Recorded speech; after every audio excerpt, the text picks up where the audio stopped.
억울하게 누명을 쓰고 죽은 남자가 있었습니다. 눈을 떠보니까 천국이 바로 눈앞에 있습니다. 살면서 딱히 죄를 짓지 않았던 남자는 당당하게 천국에 들어가려고 했습니다. 그러나 문지기가 막아요. 당신은 아직 천국에 들어갈 수 없어. 왜 못 들어가는지 그 이유는 말해주지 않았습니다. 남자는 문지기가 자리를 비울 때를 기다리기도 했고 힘으로 그를 이겨보려고도 했습니다. 달려가면서 문지기를 못 본 척하며 들어가 보려고도 했어요. 하지만 어떤 수를 써도 천국에 들어갈 수 없었습니다. 인내심 테스트인가 싶어 몇 달, 몇 년을 기다렸습니다. 그래도 천국의 문으로 들어갈 수 없었습니다. 천국문 앞에서 논이 된 남자는 문을 떠나기 전에 마지막으로 묻습니다. 천국에 들어가기를 나만큼 간구한 사람이 또 있었습니까? 문지기가 대답합니다. 당신 같은 사람은 지금까지 한 사람도 없었어. 이 문은 당신을 위해 준비된 문이지만 아쉽게도 당신은 들어갈 수 없습니다. 문지기의 대답을 뒤로한 채 남자는 천국을 등지고 정처 없는 여행을 떠납니다. 세계적인 체코의 소설가 프란치스카 카프카의 단편 심판에 나오는 내용입니다. 이것이 의미하는 것은 뭘까? 하나님 나라 천국의 문은 인간의 노력, 사람의 수고로는 절대로 열려지지 않는다는 것입니다. 하나님 나라 천국의 문은 오직 예수님 보혈, 오직 예수님 보혈의 피공로를 통해서만 열려지는 것을 믿으시기 바랍니다. 예수님의 은혜가 아니면 10년, 50년, 100년, 아니 1000년을 기다려도 천국의 문은 열리지 않습니다. 사도 바울이 말씀했습니다. 에베소 2장 8절에 너희는 그 은혜에 의하여 믿음으로 말미암아 구원을 받았으니 이것은 너에게서 난 것이 아니요, 같이 하겠습니다. 하나님의 선물이라. 할렐루야. 너에게서 난 것이 아니요, 하나님의 선물이라. 전적인 하나님의 선물이라는 것입니다. 구원이요, 우리가 얻는 천국, 하나님 나라가. 그것처럼 우리의 삶도 모든 것이 하나님의 은혜인 것입니다. 모든 것이 하나님의 선물인 것입니다. 믿으시면 아멘 하시기 바랍니다. 전적인 하나님의 은혜예요. 전적인 하나님의 선물인 것입니다. 하나님의 은혜가 아닌 것이 없고 하나님의 선물이 아닌 것은 하나도 없는 것입니다. 그런 우리들은 하나님께 어떻게 해야 할까? 어떻게 해야 돼요? 여러분, 감사할 것밖에는 없는 것입니다. 감사하셔야 돼요. 감사해야 하는 것입니다. 오늘은 우리의 삶 전체가 하나님의 은혜이며 우리의 모든 것이 하나님의 선물인 것을 시인하고 고백하며 최고의 감사를 하나님께 올려드리는 2021년의 추수감사절입니다. 이 추수감사절의 기원은 세 가지에 근거하고 있습니다. 첫째는 창세기 4장에 나오는 가인과 아벨의 제사입니다. 가인과 아벨이 땅의 소산과 양의 첫 새끼로 하나님께 제사를 드렸습니다. 물론 가인의 제사는 하나님께서 안 받으셨지만 이것은 모두 감사의 제사였습니다. 둘째는 출애굽기 23장 17절에 나오는 3대 절기입니다. 내 모든 남자는 매년 3번씩 주 여호와께 보일지니라. 여기서 이스라엘 백성들이 하나님께 보일 3번의 제사는 먼저 유월절입니다. 그리고 맥주절입니다. 그 다음에 수장절인 것입니다. 이 세 절기 중에서 추수감사절은 이스라엘 백성들이 지켰던 수장절에 해당됩니다. 수장절은 종교력으로는 7월입니다.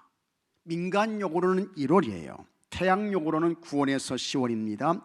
이스라엘 백성들이 광야에서 40년 동안 생존했던 것을 기념하는 장막절입니다. 그리고 농사한 것을 거둬들이고 하나님께 감사했습니다. 그 다음에 추수감사절의 기원은 영국의 청교도들에게서 유래를 찾을 수 있습니다. 16세기에 영국에서 부패한 영국 사회와 교회를 정화하는 운동이 일어나요. 그것이 청교도 운동입니다. 1602년에 독립교회를 조직하고 부패한 영국 사회와 교회를 정화하는 일에 매진하게 됩니다. 그러나 1607년 영국 국왕에 오른 제임스 1세와 영국 국교가 이제 성공회잖아요. 이 성공회가 이 청교도들을 그냥 엄청나게 박해를 하는 거예요. 그때에 이 청교도들은 도무지 견딜 수가 없어서 신앙의 자유를 찾아서 우리가 떠나자 해가지고 대모험을 하게 됩니다. 그것이 5월의 꽃이라고 하는 메이플라워를 타고 대서양을 횡단하는 것이었습니다. 그때가 1620년 9월 16일이었습니다.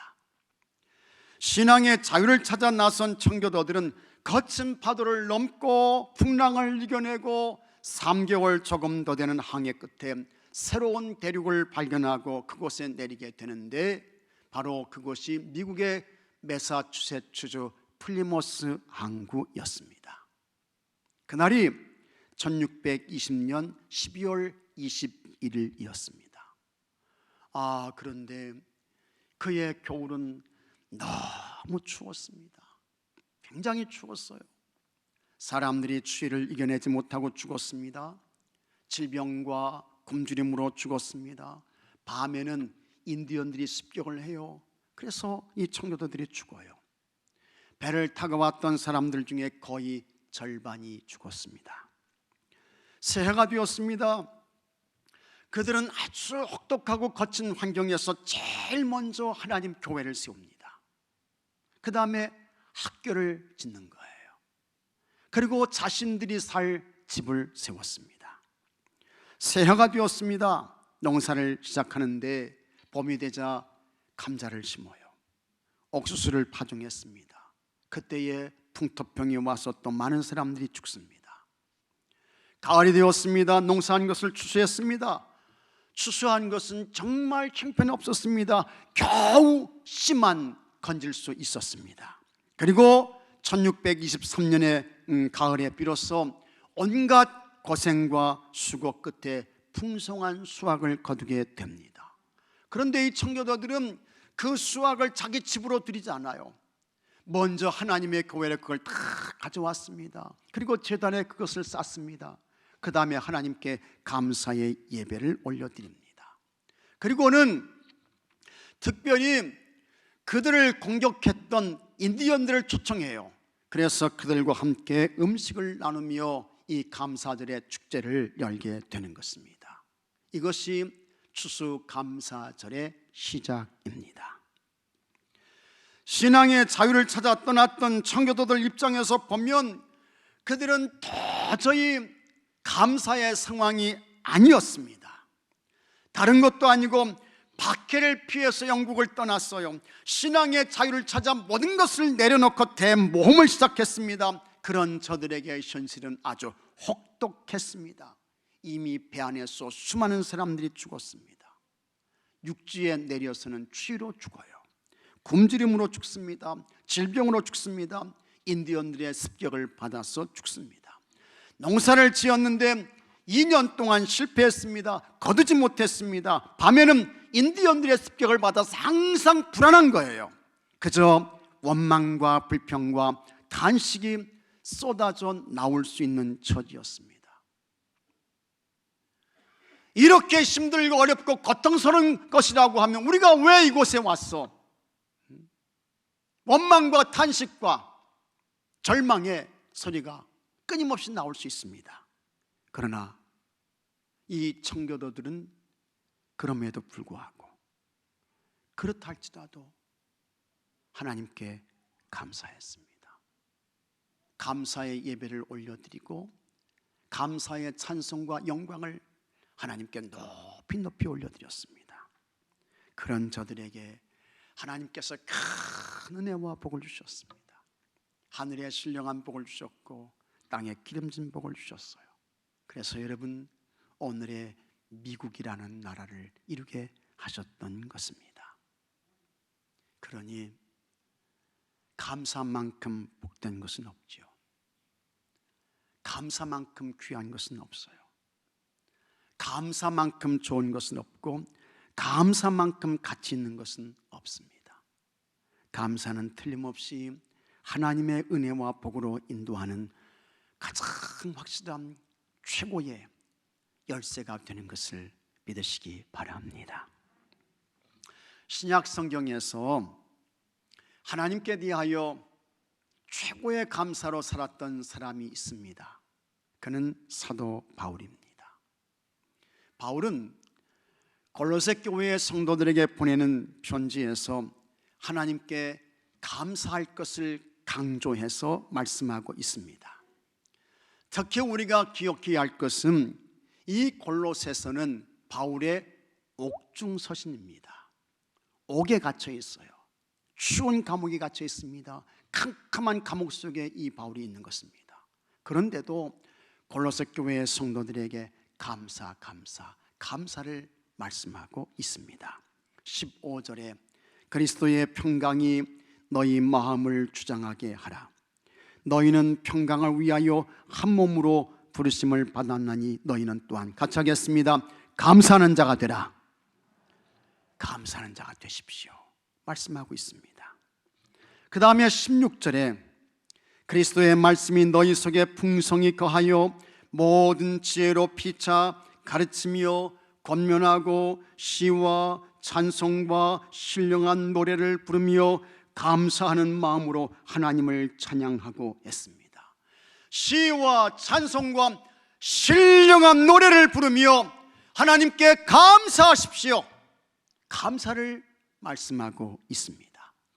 그리고 17절에 또 무엇을 하든지 말에나 일에나 다 주 예수의 이름으로 하고 그를 힘입어 같이 하겠습니다. 하나님 아버지께 감사하라. 할렐루야. 하나님 아버지께 감사하라. 무엇을 하든지 일에나 말에나 다 예수 이름으로 하십시오. 그리고 그분의 이름을 힘입어서 하나님 아버지께 감사하십시오. 감사하십시오. 감사를 말씀하고 있는 것입니다. 바울은 사실 감사할 것이 없는 사람이었어요. 세상적인 조건 보게 되면 감사할 형편도 아니었고 감사할 처지도 아니었습니다. 고린도후서 12장 7절에 다음과 같은 말씀이 있습니다. 여러 계시를 받은 것이 지극히 크므로 너무 자만하지 않게 하시려고 내 육체에 가시고 사탄의 사자를 주셨으니 이는 나를 쳐서 너무 자만하지 않게 하려 하십니다. 이 바울은 하나님께로부터 놀라운 계시를 받은 사람입니다. 그래서 하나님께서 이 바울을 하나님 나라 천국의 큰 황홀하고 찬란한 세계로 끌어올리십니다. 그래서는 그 하나님 나라 천국의 모든 영광과 황홀함과 찬란함을 이 사도 바울에게 다 보여주세요. 다 가르쳐 주시는 것입니다. 그리고 그와 같은 하나님 나라 천국의 영광과 황홀함과 찬란함을 보고 체험했던 이 사도 바울은 사람의 말로는 이 하나님 나라 천국의 영광과 찬란함 다 쓸 수 없다. 인간의 언어로 표현할 수 없다. 그렇게 이야기를 했습니다. 그만큼 하나님 나라 천국은 아름다운 곳이요 영광으로 가득 찬 곳이요 찬란한 곳이요 황홀한 것이다 라고 하는 것을 하나님께서 이 바울에게 보여주셨습니다. 그때에 하나님께서 사도 바울에게 너무 주신 은혜가 커서 참 그 하늘의 신비 찬란한 걸 다 보여주셔서 그것 때문에 교만하지 않게 하시려고 하나님께서 그의 몸에 육체의 가시를 주셨다는 것입니다. 육체의 가시. 하나님께서 바울에게 주셨던 그와 같은 육체의 가시가 몇 가지가 있습니다. 첫째로 바울은 마음이 아주 약했습니다. 이 바울은요, 마음이 여린 사람이었어요. 그래서 여기 고린도전서 2장 3절에 내가 너희 가운데 거할 때에 약하고 두려워하고 심히 떨었노라 했습니다. 약해요. 두려워하고 떨었어요. 고린도후서 7장 5절에도 우리가 마게도냐에 이르렀을 때에도 우리 육체가 편하지 못하였고 사방으로 환난을 당하여 밖으로는 다툼이요 안으로는 두려움이었노라 했습니다. 우리가 아는 사도 바울은 이 사람이 그냥 은혜가 충만하고 성령이 충만해가지고 그냥 마음이 그냥 돌같이 단단하고 굳세고 강하고 담대해서 조금도 두려움이 없고 떨림도 없고 무서움도 없는 사람이었다, 이렇게 생각할 수 있어요. 그러나 여러분, 아니었습니다. 이 바울도 우리와 똑같은 사람이었습니다. 그래서 그는 떨었어요. 두려웠어요. 마음이 약했습니다. 최근에 우리가 새롭게 알게 된 사회심리학적, 정신의학적 용어가 하나 있습니다. 그것이 소시오패스라고 하는 용어인 것입니다. 소시오패스. 이 소시오패스는 10가지 특징이 있습니다. 첫째, 소시오패스는 매력적입니다. 엄청난 카리스마를 갖고 있는 것처럼 보입니다. 그래서 많은 사람들을 끌어모으는 능력이 있어요. 둘째, 소시오패스는 충동적입니다. 사람들을 선동해요. 극도로 위험한 것을 아무것도 아닌 것처럼 말하고 행동합니다. 셋째, 소시오패스는 죄책감이 없습니다. 수치심, 죄책감, 후회의 감정 없어요. 넷째, 소시오패스는 거짓말의 달인입니다. 거짓말에 아주 능숙해요. 그래서 웬만한 사람은 다 그 거짓말에 속는 것입니다. 다섯째, 소시오패스는 지는 것을 싫어합니다. 비열한 방법을 써서라도 반드시 꼭 이겨야 돼요. 여섯째, 소시오패스는 지능적입니다. 자신의 뛰어난 지능을 다른 사람을 속이는 데 사용합니다. 일곱째, 소시오패스는 극도로 이기적입니다. 소시오패스에게 다른 사람을 사랑하거나 이해하거나 배려하거나 그런 거 여러분 없습니다. 여덟째, 소시오패스는 언어의 마술사입니다. 그야말로 달변가예요. 말이 굉장히 유창합니다. 아홉째, 소시오패스는 사과하지 않습니다. 왜냐하면 자신은 절대로 잘못했다고 생각하지 않기 때문입니다. 열 번째, 소시오패스는 동정심을 이용합니다. 위기가 왔습니다. 그러면 거짓말로 다른 사람들의 동정심을 자극하는 거예요. 그래서는 그 위기와 상황을 피해가는 것입니다. 비껴가요. 그러나 바울은 전혀 이와 같은 사람이 아니었습니다. 그는 성격상 약했습니다. 두려웠습니다. 떨었습니다. 둘째로, 좋지 못한 과거가 있었습니다. 바울은 다메섹으로 가는 길에서 부활하신 예수님을 만났습니다. 그리고 사도가 됐습니다. 그러나 그 전에는 교회를 핍박했습니다. 사도행전 8장 3절에 사울이 교회를 잔멸할새 각 집에 들어가 남녀를 끌어다가 옥에 넘기니라. 그는 예루살렘 초대교회에 스데반 집사를 죽이는 데 앞장섰습니다. 저 스데반이라는 사람이 하나님을 모독했습니다. 여러분, 저 인간을 사여두면 안 됩니다. 당신들의 겉옷을 다 벗어서 나에게 가져오시오. 그리고 저를 향해 돌을 던지시오 하면서 선동하지요. 그래서 사람들이 스데반 집사를 향해서 돌을 던지잖아요. 그 돌 맞고 스데반 집사가 순교하게 되는 것입니다. 그런데 그러니 바울이 부활하신 예수님을 만나고 사도가 됐습니다. 하나님 앞에 선 자신의 모습을 살펴보니까 너무 부끄러운 거예요. 죄송한 거예요. 그래서 그가 이렇게 말했습니다. 디모데전서 1장 15절에 미쁘다 모든 사람이 받을 만한 이 말이요 그리스도 예수께서 죄인을 구원하시려고 세상에 임하셨다 하였도다.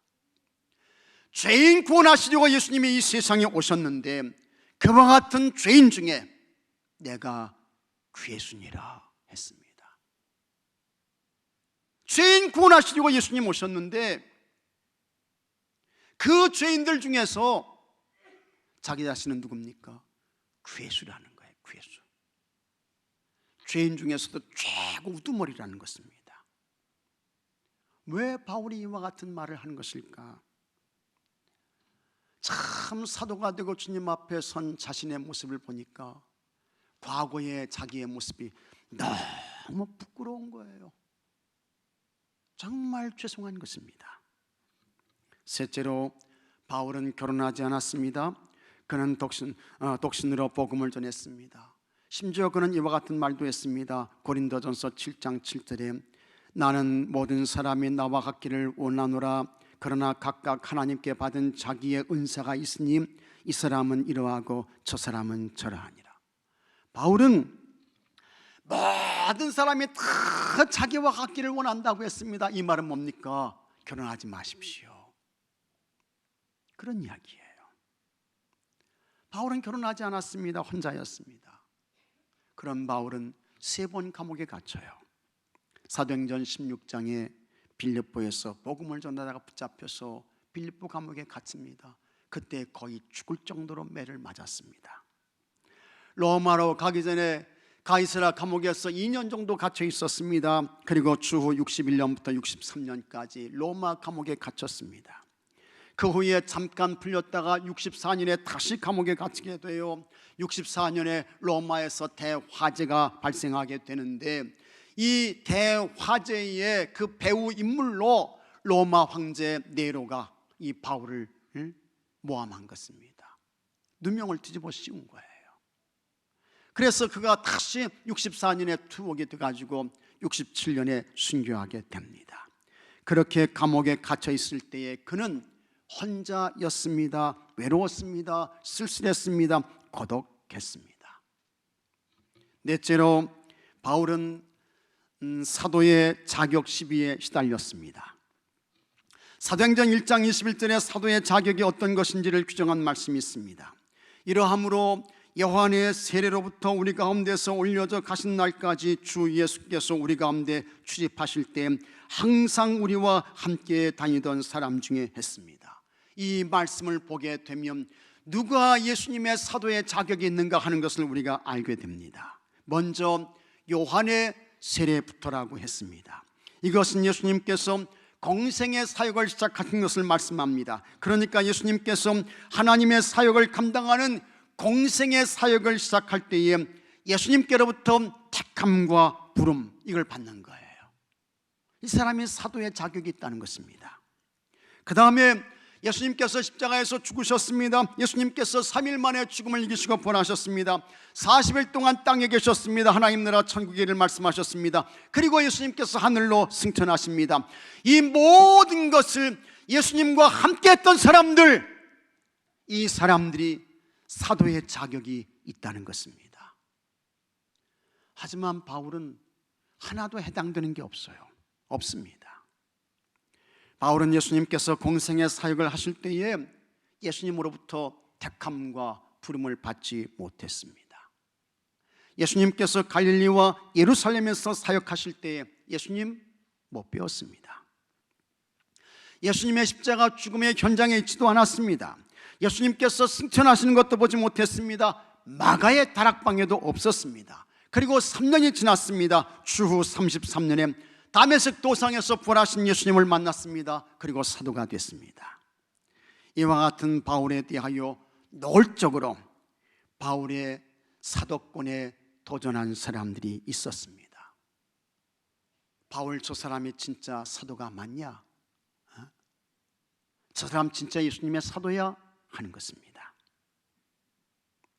사도의 자격 갖추지 못했다는 것입니다. 여기에 대하여 바울이 다음과 같이 변명합니다. 고린도후서 12장 11절에 내가 어리석은 자가 되었으나 너희가 억지로 시킨 것이니 나는 너에게 칭찬을 받아야 마땅하도다. 내가 아무것도 아니나 지극히 크다는 사도들보다 조금도 부족하지 아니하니라. 나는 베드로나 사도 요한이나 이와 같은 사도들보다 조금도 부족하지 않다. 자기 스스로가 변명을 하고 있는 거예요. 다섯째로 바울은 언변이 뛰어나지 못했습니다.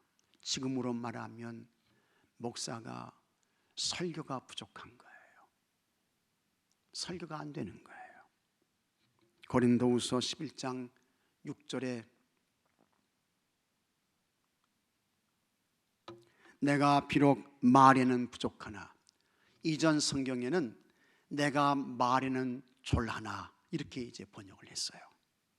내가 비록 말에는 부족하나 지식에는 그렇지 아니하니 이것을 우리가 모든 사람 가운데서 모든 일로 너에게 나타내오노라. 바울이 말하는 것을 보게 되면 바울은 글을 쓰는 작가, 문필가, 저술가, 학자로서는 맞아요. 그러나 반면에 목사, 전도자, 설교자로서는 재능, 능력이 부족하다. 그런 이야기인 것입니다. 여러분, 교회에서 목사가 여러 가지의 사역을 감당하죠. 근데 하여튼 목사의 가장 큰 고민과 갈등이 뭔지 아십니까? 설교예요. 설교. 어떻게 하면 이 설교를 잘할 수 있을까? 이게 고민이고 이게 갈등인 것입니다. 그래서 참 사람들의 감성을 자극하는 그와 같은 감성적인 설교를 하면서 동시에 힘이 있고, 그 다음에 영적인 그와 같은 설교를 하면서 동시에 지적인 그와 같은 설교를 할 수 있고, 그렇다면 얼마나 좋을까 하는 것입니다. 그러나 여러분, 설교는 참 어려워요. 힘듭니다. 오늘도 제가 이 주일날 아침에 이곳에서 설교를 하고 있는데 혹시라도 여러분들 가운데 목사님 설교가 왜 저 모양이야? 이런 마음과 생각을 가지고 계신 분이 혹시라도 있을지 모르겠습니다. 그런 분들은요, 한번 올라와서 해봐요. 응? 여기 와서 해보라고요. 진짜 설교가 어려운 거예요. 힘든 것입니다. 결코 쉽지 않습니다. 한편의 설교의 말씀을 완성하기 위해 끊임없이 노력해야 되고, 연구해야 되고, 연습해야 되고, 애를 써야 돼요. 그렇게 했어도 참 설교할 때에 하나님의 말씀을 전하는데 성령님의 감동과 은혜가 임하지 않게 되면 여러분들은 다 졸닥하는 거예요. 그냥 잠자다 가는 거야. 아무 생각 없이. 그게 설교인 것입니다. 그런데 바울은 그와 같은 감동과 감격의 능력이 참 그렇게 위대한 사도였는데 좀 부족했던 것 같아요. 그래서 사도행전 20장 9절에 보면 이 사도 바울이 설교할 때에 유두고라고 하는 이 젊은 청년이 있었는데 이 청년이 창문에 걸터 앉아 있는 거예요. 근데 사도 바울이 설교를 하는데 이 청년이 창문에 걸터 앉아서 바울의 설교를 듣다가 이게 졸았어요. 그래서는 3층에서 여러분 떨어졌습니다. 떨어졌는데 가서 보니까 유두고라는 청년이 숨을 안 쉬어 죽었어요. 큰일 났습니다, 여러분. 큰일 났어요. 그런데 다행히도 이 사도 바울이 능력이 있어가지고, 영적인 능력이 있어가지고 죽었던 이 유두고를 기도해서 살려내잖아요. 살려내는 것입니다. 만일 여러분 생각해 보십시오. 이 유두고라는 이 청년이 바울이 설교할 때 그대로 창문에 걸터 앉았다가 떨어져가지고 죽은 것으로 끝났다고 하면 그 교회가 어떻게 되겠습니까? 말하기 좋아하는 사람들이 난리가 났겠죠. 바울이라는 사람이 와가지고 사람들을 모아놓고 설교했는데 거기에 유두고라는 청년이 있었는데 그 청년이 창문에 걸터 앉아가지고 바울의 설교를 듣다가 떨어져 죽었대. 하여튼 소문이 그냥 순식간에 그냥 쫙 나는 거예요. 그러면 여러분, 그 교회가 되겠습니까? 예? 사람들이 모이겠어요? 안 되죠. 큰 시험에 빠지는 거예요. 엄청난 어려움을 이 교회가 당하게 되는 것입니다.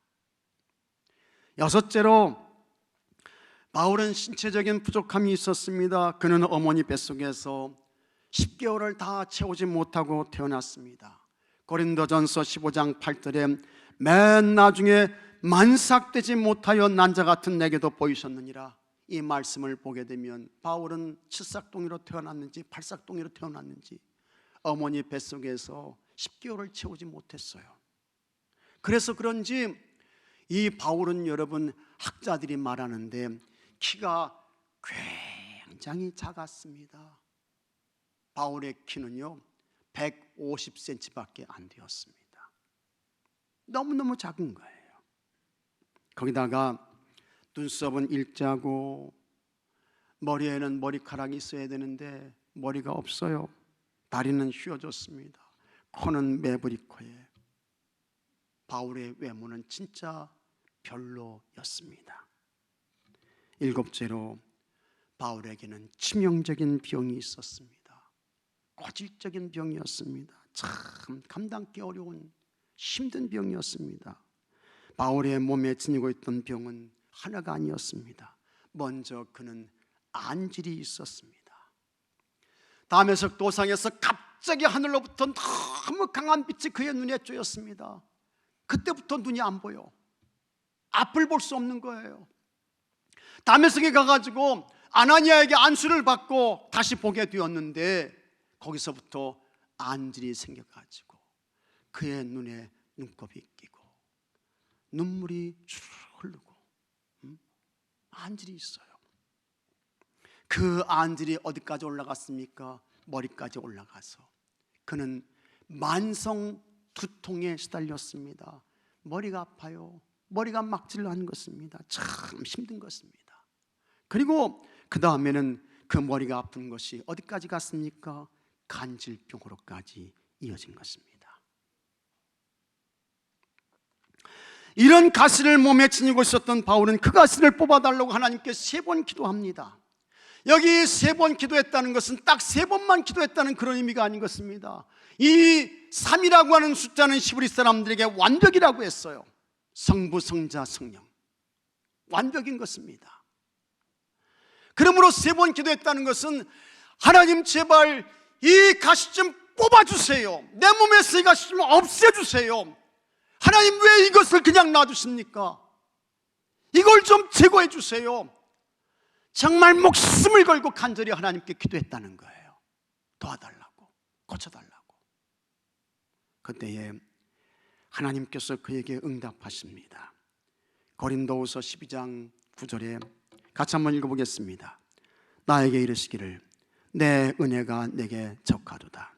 이는 내 능력이 약한 데서 온전해짐이라 하신지라. 그러므로 도리어 크게 기뻐함으로 나의 여러 약한 것들에 대하여 자랑하리니 이는 그리스도의 능력이 내게 머물게 하려 함이라. 아멘. 하나님께서 그에게 찾아오셔서 말씀하셨습니다. 바울아, 너에게 있는 육체의 가시가 뭔지 아니? 그거 하나님의 은혜야. 내가 너에게 준 축복이야. 하나님께서 사도 바울에게 그렇게 말씀하셨던 것입니다. 그때부터 이 바울의 태도와 자세가 확 달라져요.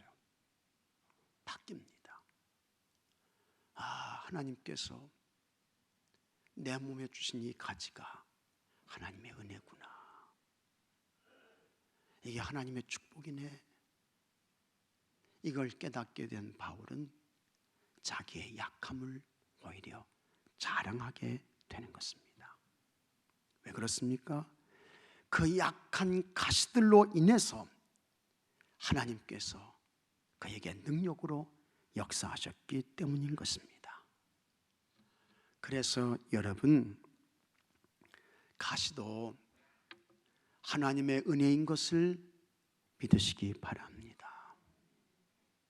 약함도 하나님의 축복인 것을 아시기 바랍니다. 부족함도 모자람도 하나님의 은혜이고 하나님의 긍휼이고 하나님의 섭리요 계획인 것을 깨닫고 믿으시기 바랍니다. 그때부터 이 사도 바울이 감사하게 되는 거예요. 감사의 삶을 살게 되는 것입니다. 만족의 삶을 살게 되는 것입니다. 빌립보서 4장 12절에 다 같이 한번 읽어보겠습니다. 나는 비천에 처할 줄도 알고 풍부에 처할 줄도 알아. 모든 일 곧 배부름과 배고픔과 풍부와 궁핍에도 처할 줄 아는 일체의 비결을 배웠노라. 아멘. 일체의 비결을 배웠노라. 그에게 펼쳐지는 상황과 형편이 이제는 그를 주장하지 못하는 거예요.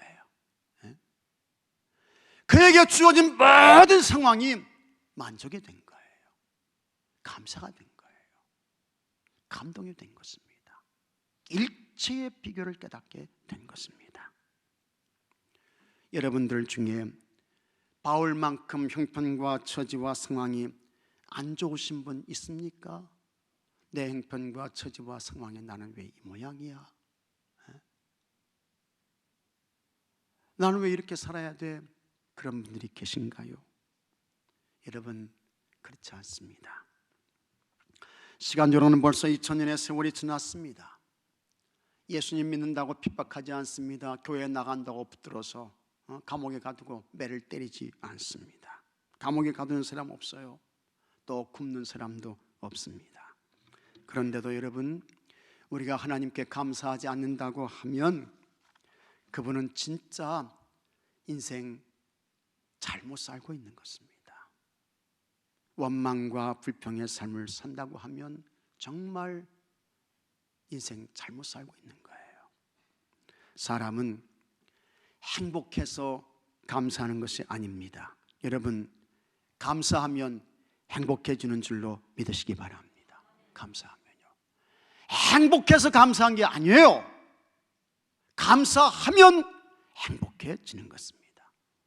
감사하면 행복의 문이 열리고, 감사하면 치유의 문도 열리고, 감사하면 형통의 문도 열리고, 감사하면 기적의 문도 열리고, 감사하면 승리의 문도 열리는 줄로 믿으시기 바랍니다. 감사해서 오는 것입니다. 그러므로 또 무엇을 하든지 말에나 일에나 다 주 예수의 이름으로 하고 그를 힘입어 아버지 하나님께 감사하라. 같이 하겠습니다. 아버지 하나님께 감사하라. 그렇습니다. 아버지 하나님께 감사로만 사시는 여러분들이 되시기를 축복합니다. 다 같이 기도합시다. 아버지 하나님, 감사합니다. 어떤 형편과 처지와 상황에 있든지 오직 감사로만 살게 하여 주옵소서. 아버지 하나님, 가시도 감사인 것을 깨닫게 하여 주옵소서. 가시도 하나님의 축복인 것을 알게 하여 주옵소서. 부족함도 하나님의 은혜이고 섭리인 것을 보게 하여 주옵시고, 모든 것에 감사하게 해 주옵소서. 감사하는 자에게 하나님께서 승리를 주십니다. 형통을 주십니다. 치유를 주십니다. 기적을 행하십니다. 능력을 행하십니다. 감사를 통해서 이와 같은 모든 것에 아버지 하나님이시여 주인공들이 되게 해 주시옵시고, 하나님의 놀라운 역사를 보고 체험하며 경험하며 하나님께 영광을 올려드리게 해 주옵소서. 우리 주 예수 그리스도 이름으로 간절히 기도하옵나이다. 아멘.